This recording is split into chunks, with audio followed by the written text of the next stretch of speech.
Hello, we're at SM Global Catwalk. I'm with my co-host Danny Lambo. It's a great honour every single year to do the London show with you. How are you feeling today, Danny? Oh, where's my mic, by the way? It's backstage. It's the Danny Lambo mic flip. the mic flip. You have to teach me, right? This one doesn't really have a grip. Yeah, that was. Oh, it did it. Yeah, That's grip. good. That's good. It's got like so many like things on it, but we were talking about in our interview before with Samina about travel and the fact that you had lots of different experiences as a youngster and you've done lots of different things. But recently you've been traveling around and you've had quite an experience and it's gone a bit viral. Can you tell us a little bit about it? Because it's inspired me. As a Muslim girl in London, it's really inspired me. Yeah, so, I come from a non-religious background. But I went to Saudi Arabia for some business, which finished early, so I had a couple of days free. They were holding the electric Formula One race there, and one of my friends was the organizer, and he was coming over from Dubai. So he said, "Danny, I heard you got a couple of days free. I'll get VIP tickets for you. We'll go backstage, meet the drivers, see the cars, and then you can go back to London." So that was my plan for the last 2 days, but something inside me, I don't know, it was like, I felt like a kind of spiritual awakening. Obviously, as you get older, you kind of want to know what's the meaning of life, why are we here, where we're going, what's at the end of the road after we die. So obviously Saudi Arabia is the birthplace of one of the great religions of the world, Islam. And so I thought, let me look at the history, go and explore and see the history of it. So the closest airport to where that area was, which would have been Mecca and Medina, was Jeddah. So I just told my friend, look, you know what? I'm not going to do the Formula One. I've been to a dozen Formula One finals. I'm going to fly to Jeddah. And so I just booked a plane, flew there. I didn't even book a hotel. When I arrived there at 10 p.m. at night, I was kind of lost at the airport. I was looking for a cab driver to find a hotel. And there was a black guy standing there and he was wearing the long white Arabian robe. Yeah. He had the Muslim hat. And he came up to me and I thought it was a cab driver. So you're a cab driver? I need a cab. He said, no, I'm not a cab driver. Who are you? What are you doing here? And I said, well, I've just come to see the historical sites of Saudi Arabia. And he said, do you know anything about Islam? I said, well, I've got Muslim friends in London. I know the basics. He said, you're in the home of where Islam was started. I said, yeah, I know. That's why I came here to come have a look, more as a tourist, if anything. Yeah. And he said, look, I'm studying Islam at the Medina University. And, I'd like to just tell you a lot more about it. And I said, well, I'm quite hungry. Let's go for dinner. So we went for dinner and he was paying for everything, like the cab to the restaurant and then for the meal. And that 3 hour, we had a 3 hour, what I thought would be a 1 hour dinner was a 3 hour dinner. And what he told me just blew me away about the religion.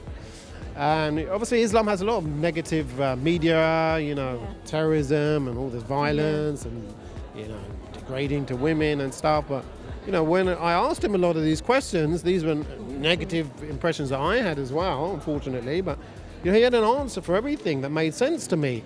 And then he just said, do you want to do Umrah, right? And I said, what's that? He said, it's a pilgrimage that Muslims do.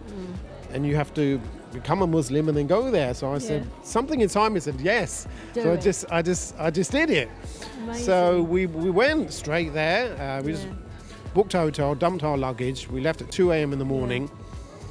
We went to, it was like a 1 hour drive. Again, he was paying for everything. Yeah, and you'd never met this No, guy I knew before. I was going to give him like, £1,000 when I left as a gift.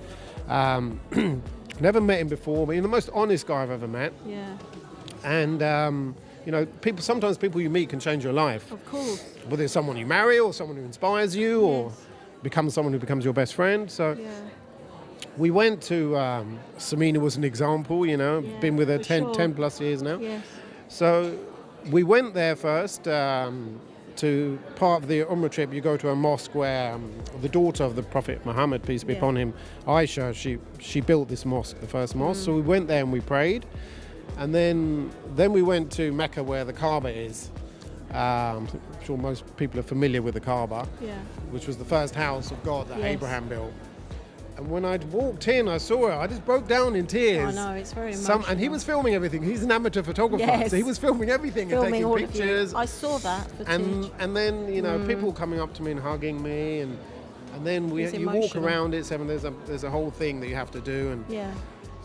you walk around it 7 times saying Yes. certain things. So he's walking on my shoulder, telling me exactly what to say in Arabic. Yeah. I don't speak any Arabic, so No. he's telling me word Yeah. for word what to say. And then after the 7, it's quite tiring because there's so many people there. I thought that was it, it's over. He said, no, now we have to walk what's between, it's called Safra and Marwa, which was where Abraham's second wife, Hagar, she was abandoned in the desert with her son Ishmael, and she was looking for water. Otherwise the child would have died. And then she suddenly, this spring, Came up. there were 2 mountains that were Yes. between her. One was called Safra, one was called Marwa. So she went 7 times between each one Yeah. to look at the top of the mountain to see if there was any people around or any rivers.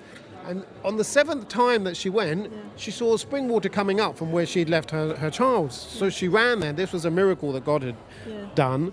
And this was called Zamzam water. And then she survived, and then a tribe came, and a whole village then was built, which became Mecca. So you do that, you redo her journey. So we actually, a lot of people say, oh, Islam's degrading to women. We actually follow in the footsteps of a woman, Hagar, Exactly. No, as part women of are very pilgrimage. important in And our it's very religion. long. It's like Yes. each distance is like half a mile. Yeah. So after 2 laps, I thought you just do 1 lap. They said, no, we've got to do it 7 times. I said, 7 times. exhausted. So you're exhausted, And then but you had fun. I said we'd have a break after the second Yeah. one. But some energy there just made me keep Made me going do and it. going and going. And then after then I came back to London as a Muslim. Right? I left as a playboy, came back as a Muslim. And I don't really put anything religious on my post. I might No. put, Happy Yeah. Hanukkah or Eid Yeah, of course. Mubarak or Merry Christmas. And that's about it. I put the video up. Yeah. I went to sleep. I woke up in the morning. The video went viral. Of course, because it's a very emotional thing, and you coming forget from there's you. 2 billion Muslims in Yes. the world, and I was getting thousands and thousands of messages Yes. from around, and it's went from country to country. So like it started in like Bangladesh, and Yeah. then Kosovo, and then Yeah. Albania, and then it's going like Everywhere. But everyone's been really, really nice. Even like Yeah. my old non-Muslim friends. Of course. Everyone's been really supportive. So it's a spiritual journey. I'm slowly learning bit by bit. Very And, inspiring. so I'm really I don't glad really that you're talk here. About it, but No, because I it's made gone you talk viral, about it. It's out now. There's Yes. like 1,000 videos now out on. Yeah. I wanted to do this interview. Thank you very much, Danny, Yeah, you're for welcome. sharing this with me. It means a lot to me, and I'm Yeah. very honoured to be co-hosting with you tonight. Oh, thank you. Thank you.